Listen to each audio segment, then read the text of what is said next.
ರಾಣೆಬೆನ್ನೂರಿನ ಜನತೆಗೆ ಪ್ರೀತಿಯ ನಮಸ್ಕಾರಗಳು. ರಾಣೆಬೆನ್ನೂರು ತಾಲೂಕಿನಲ್ಲಿ ಎರಡು ಪವಿತ್ರ ನದಿಗಳು ಸಂಗಮವಾಗುವಂತಹ ವಿಸ್ಮಯಕಾರಿ ತಾಣದ ಕಡೆಗೆ ಸಾಗಿದೆ ನನ್ನ ಪಯಣ. ರೈತರು ಹಾಗೂ ಸಾವಿರಾರು ಜೀವರಾಶಿಗಳ ಜೀವನಾಡಿಯಾದ ತುಂಗಭದ್ರಾ ಮತ್ತು ಕುಮದ್ವತಿ ನದಿಗಳ ಸಂಗಮ ತಾಣವೇ ನಮ್ಮ ರಾಣೆಬೆನ್ನೂರಿನ ಹೊಳೆಯಾನ್ವೇರಿ ಗ್ರಾಮ. ಬಹುಶಃ ಈ ಎರಡು ನದಿಗಳ ಸಂಗಮದಿಂದಲೇ ಈ ಊರಿಗೆ ಹೊಳೆಯಾನ್ವೇರಿ ಎಂಬ ಹೆಸರು ಬಂದಿರಬಹುದು. ಪುರಾತನ ಪ್ರತೀಕದಂತೆ ನದಿಗಳು ಕೂಡಿಕೊಳ್ಳುವ ಪ್ರದೇಶ ಪವಿತ್ರ ಜಾಗ ಎಂಬುದು ಎಲ್ಲರಿಗೂ ಗೊತ್ತಿರುವಂತಹ ವಿಚಾರ. ಎಲ್ಲೋ ಮಲೆನಾಡಿನ ಗುಡ್ಡಗಾಡಿನ ತಪ್ಪಲಿನ ಭಾಗದಲ್ಲಿ ಹುಟ್ಟಿ ವಿಶಾಲ ಹರಿದು ನಮ್ಮ ರಾಣೆಬೆನ್ನೂರಿನ ಹೊಳೆಯಾನ್ವೇರಿ ಗ್ರಾಮದಲ್ಲಿ ಸಂಗಮವಾಗುವ ಈ ಸುಂದರ ದೃಶ್ಯವನ್ನ ನೋಡುವುದೇ ನಮ್ಮೆಲ್ಲರ ಸೌಭಾಗ್ಯ.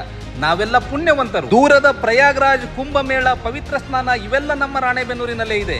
ಬನ್ನಿ ನಮ್ಮ ಹೊಳೆಯಾನ್ವೇರಿ ಗ್ರಾಮದ ಈ ಸುಂದರ ಸಂಗಮ ಸ್ಥಳವನ್ನ ನೋಡಿ ಪಾವನರಾಗಿರಿ. ಆಧ್ಯಾತ್ಮಿಕ ಶುದ್ಧೀಕರಣವನ್ನ ಬಯಸುವ ಯಾತ್ರಿಕರು ಹಾಗೂ ಐತಿಹಾಸಿಕ ನೈಸರ್ಗಿಕ ಅದ್ಭುತಗಳಿಂದ ಆಕರ್ಷಿತರಾಗುವ ನಿಮಗೆಲ್ಲ ಈ ಸುಂದರ ಸಂಗಮ ತಾಣವು ಅರ್ಥಪೂರ್ಣವಾದ, ಮರೆಯಲಾಗದ ನೆನಪು ಮತ್ತು ಅನುಭವ ನೀಡುತ್ತದೆ. ಇಲ್ಲಿಯ ಪ್ರಶಾಂತವಾದ ವಾತಾವರಣ, ಬೃಹತ್ ಆಕಾರದ ಮರದ ನೆರಳು, ನದಿಯ ಜುಳುಜುಳುನಾದ ಇವೆಲ್ಲವೂ ಕೂಡ ನಿಮ್ಮನ್ನ ನಾಗರಿಕ ಪ್ರಪಂಚದಿಂದ ಏಕಾಂತದೆಡೆಗೆ ಕೊಂಡೊಯ್ಯುತ್ತದೆ. ಈ ಅಪರೂಪದ ರಮಣೀಯ ಪವಿತ್ರ ತಾಣ ನಮ್ಮ ರಾಣೆಬೆನ್ನೂರಿನಿಂದ ಕೇವಲ 17 ಕಿಲೋಮೀಟರ್ ದೂರದಲ್ಲಿದೆ ಎಂಬುದು ನಮಗೆಲ್ಲ ಹೆಮ್ಮೆಯ ವಿಚಾರ. ತುಂಗಭದ್ರಾ ಹಾಗೂ ಕುಮದ್ವತಿ ಎರಡೂ ನದಿಗಳ ಪವಿತ್ರ ಸಂಗಮ ಪ್ರದೇಶದಲ್ಲಿ ಸುಂದರ ಕೆತ್ತನೆಗಳ ಐತಿಹಾಸಿಕ ದೇವಸ್ಥಾನವೂ ಕಂಡು ಬರುತ್ತದೆ. ಅದೇ ಸಂಗಮೇಶ್ವರ ದೇವಸ್ಥಾನ.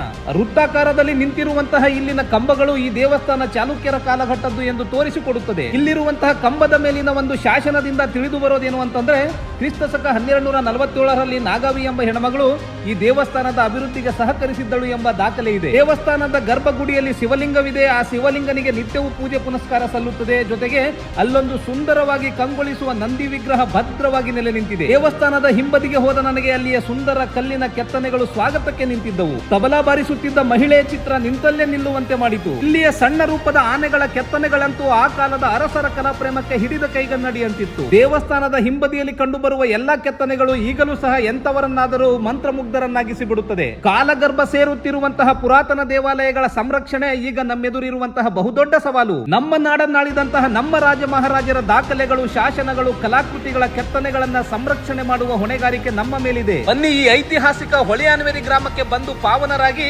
ನಮ್ಮ ರಾಣೆಬೆನ್ನೂರಿನ ವೈಭವದ ಇತಿಹಾಸದ ಪರಿಚಯವನ್ನ ನಾಡಿಗಷ್ಟೇ ಅಲ್ಲ, ಇಡೀ ದೇಶಕ್ಕೆ ಪರಿಚಯಿಸೋಣ.